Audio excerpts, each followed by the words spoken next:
si ces troupes, ces personnes qui te soutiennent sont faibles, ne considère pas leur faiblesse. Même si elles n'ont rien de financier à te donner, ne considère pas. Sois entouré seulement des personnes qui t'aiment, pas des personnes que tu aimes.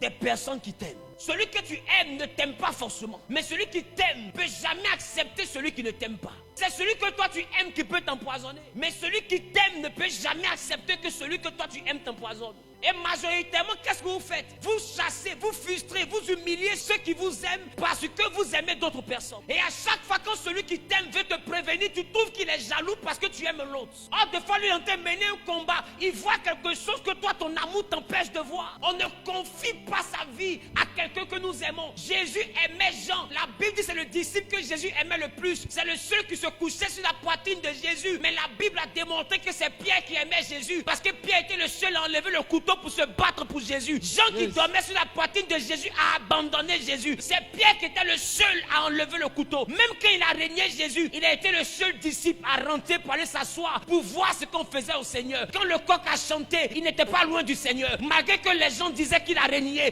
mais il était le seul disciple qui était encore à quelques mètres de Jésus. Les autres l'avaient abandonné. Quand quelqu'un t'aime dans l'épreuve, il ne t'abandonne pas. Marche avec ceux qui t'aiment. Jésus n'a pas confié l'église à quelqu'un que lui il aimait. C'est Jean qui allait être la pierre de l'église. Mais il dit tu es pierre.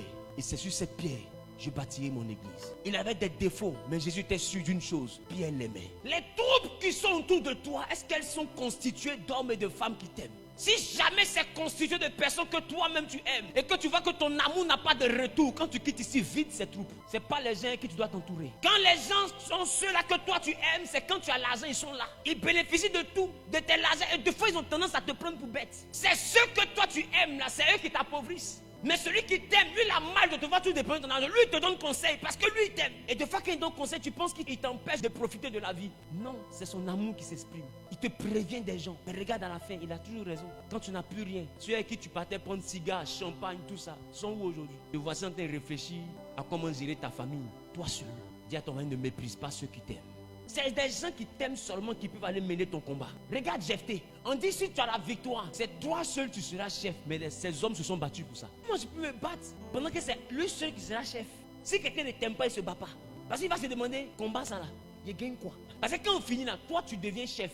Et nous, on est quoi les boys du chef? Mais ils ne sont pas posés cette question. Ils sont allés se battre avec le Jephthé. Parce qu'ils ont choisi de l'aimer. Marche avec ceux qui t'aiment. C'est eux qui peuvent mener des combats pour toi.